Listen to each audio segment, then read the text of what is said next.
Hi, I'm Rob Vanstone. I'm here with my colleague Murray McCormick.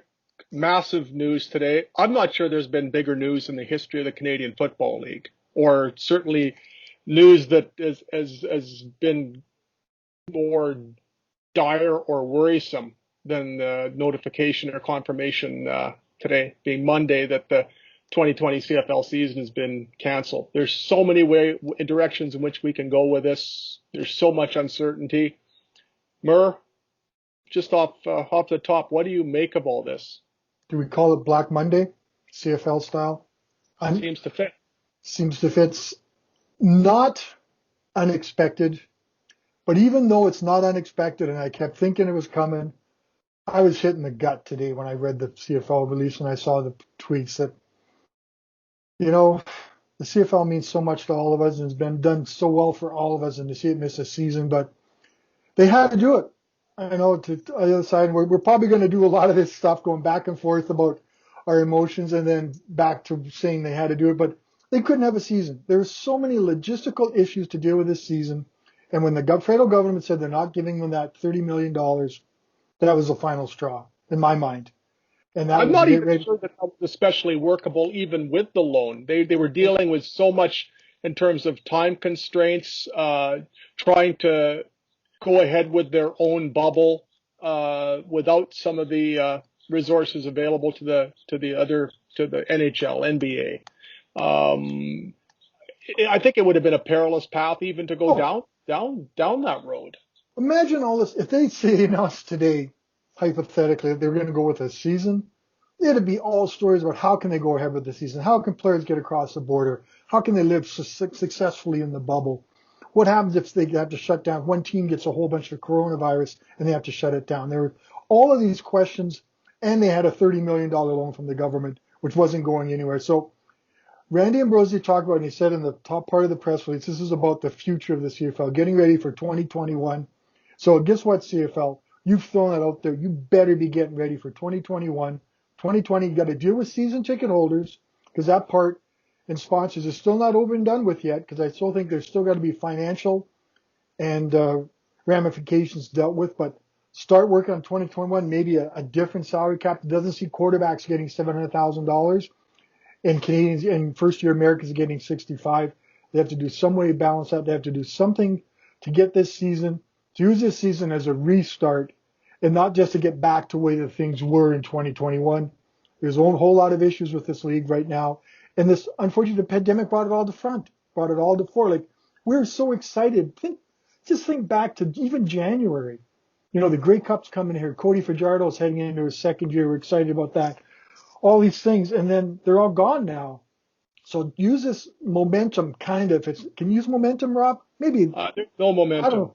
No momentum. Use whatever you can get out of this horrible day, this Black Monday, to move on, to set up a better 2021. Because if there's no 2021, that's it. I think we both know that. And I think there's going to be a 2021. Well, we really don't know. I mean, the virus is such an unpredictable beast. And how do we don't know where we're going to be a week from now with COVID-19, let alone next May, over the winter, etc. So much of it is contingent upon a vaccine. So the CFL can make all the plans that it wants, but I still think there's got to be a plan A and a plan B. Plan A is a 2021 season, business as usual, and plan B is what if they can't feasibly have a 2021 season, because you're dependent upon tens of thousands of people occupying a stadium in order to proceed. It's a gate-driven league. There isn't the television windfall that allows other leagues, bigger leagues, to proceed. So they've got to find a way to be able to make a go of it with fans in the stands. And if barring that, it's just not feasible. That's been proven this summer, would have been proven this fall, and they're looking at that again next year. So you really don't know. They can make all the plans in the world, but the coronavirus is going to ultimately dictate what happens. And I wonder if what's happened today and leading up to today was in some way could some way be turned into a positive for the CFL in that now they have more time to focus on one thing Hmm. and trying to find a plan that works and forget about this shortened, truncated season. Even if it were to have proceeded, who knows how it would have turned out.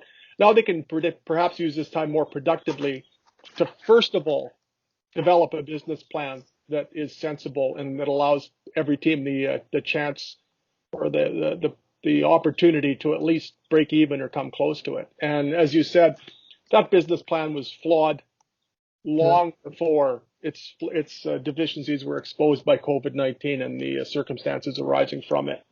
So there's no CFL games. Can we play the blame game, Rob? Who's to blame? Is Randy Ambrosie to blame? Is the CFL to blame for sending him against the House Finance Committee so badly prepared that he got his butt kicked? Is the government to blame? You made a point today in your column. God, I can't remember which column I've read now. You write so many of them. But there's no liberals out west. We have no Four power in out west. Manitoba, none in Saskatchewan, none in Alberta. And and in Ralph Goodell, we used to have one of the most powerful liberals in the government, on both sides. And he's gone now, and which is sad. No, I don't know if Ralph would be able to accomplish anything, but so is it the government? Is it Ambrosie? Is it the league? Or are we just going to take the easy way out? It's this damn coronavirus that has just struck everybody and hit everybody with so many unexpected ways and so many challenges that the CFL was doomed for failure anyway because it could not handle the battle against coronavirus. What do you think? Well, we'll never know the extent to which Ralph Goodell's presence at the table could have been influential. It's only one person, but it was a very influential person. If you look at the 2005 Canada Summer Games and everything leading up to that, and Yeah. the infrastructure in Regina, I think that exemplified the influence that he wielded. And He showed up in Regina with a check every day, every weekend, it seemed. so to not have a seat at the table in a liberal government that's ultimately calling the tune, I don't know how that could have been a positive. That said, I think the manner in which the whole proposal was presented at various junctures made it very easy for the federal government to say no. If you're a federal politician, you're looking at this and you're thinking, and you're a guardian of the taxpayers' money, supposedly. Um, what are the chances of are we throwing good money after bad here? They've already told us in the introductory presentation to the House of Commons Standing Committee on Finance that even in non-coronavirus times, they're losing between $10 and $20 million a year. That's without this monster to slay. So you have to be concerned, A, are we throwing good money after bad? And B, even if they're given an interest-free loan, what's the prospect of repayment?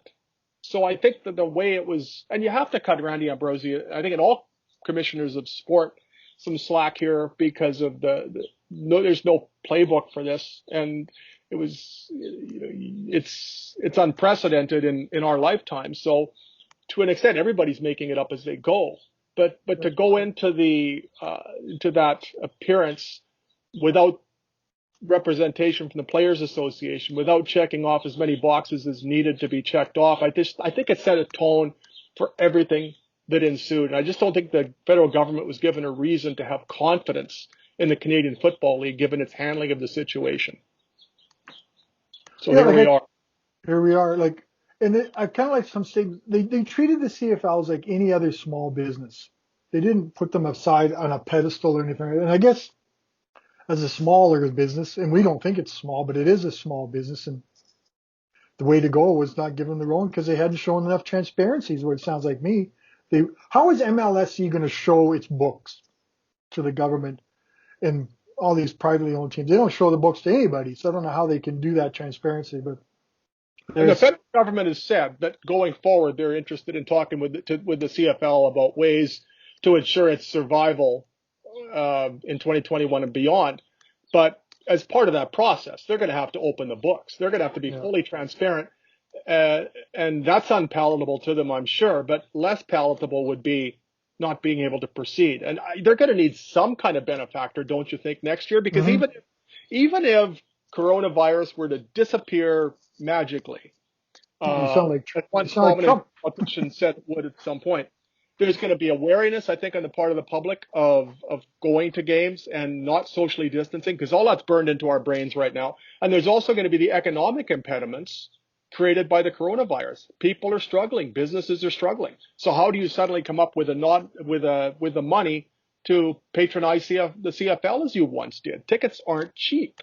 And the same applies to sponsors. So I think there's got to be a scaling down of the entire economic model to allow participation by the businesses and to allow participation from the fans. Because if you're paying if you're asking people to pay $100 for a rider ticket, given these times, I think you're asking for it. So you've got to scale all that down. And then the problem becomes you've attached a $12 facility fee to every rider ticket.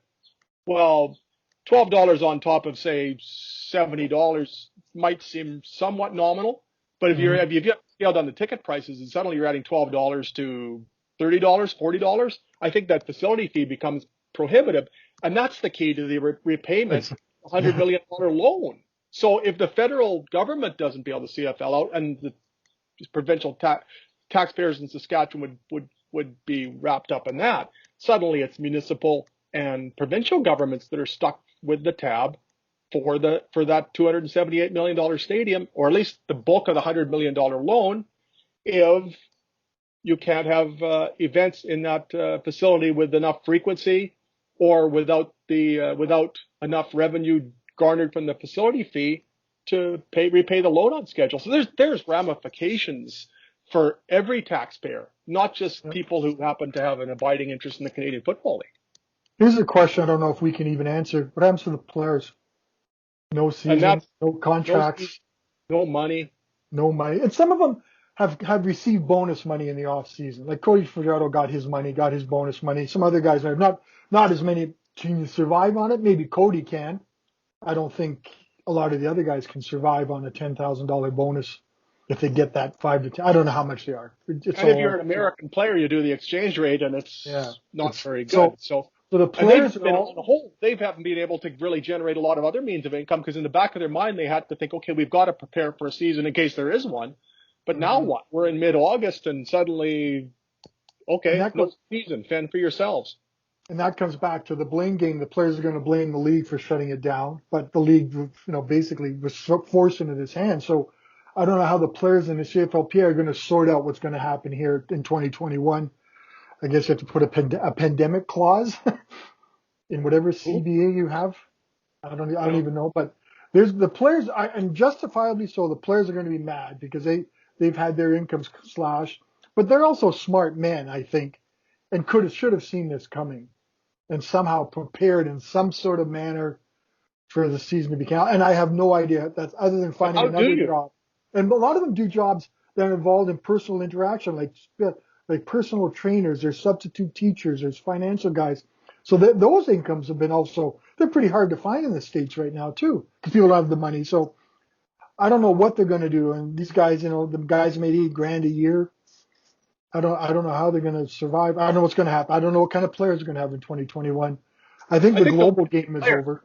The global game's over. I mean, there'll always be players. It's just a matter of how recognizable will they be? What will be the degree of compensation that they receive? There'll always be people who want to play the game, but will they be of the caliber that we're accustomed to? Would they be recognized? I really feel for the players more than anything. Yeah. I mean, the owners of the private teams, despite the hits they're absorbing, they're all rich.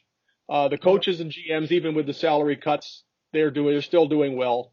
There's still people on CFL payrolls, and many of them are well paid. And left out of the entire discussion has been the people who are actually the show. And now what?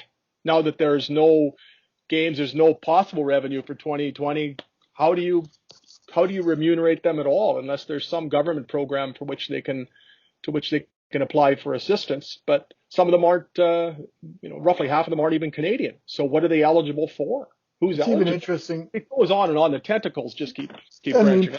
The people that work for the teams, like we know, there's lots of people that work for the teams, and this is their job. Are they going to keep them around for till 2021? Can they afford? I'm not 100% sure how CERB works with this if they cancel the season. we'll see what happens to them. There's a lot of people in the CFL, and you and I both. It's not just the people in the office; it's the people that work at the Evraz place. It's the people that drive the buses.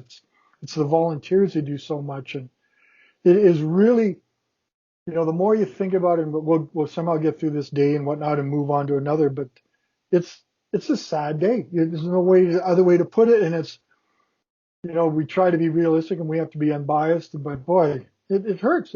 It's you said as you started, it's probably the worst day ever in CFL history. I don't think there's been one because it's always managed to find its way through these messes, and there's no way through this mess. So I mean, the worst day ever, excluding, human loss. The Mount Slessy air crash of December 1956. 4 Rough Riders were killed.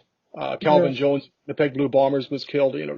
Rider, director, etc. I mean, hmm that's the darkest day in league history. But when you look at just in terms of the league's viability, um, it's so sad. I mean, I grew up.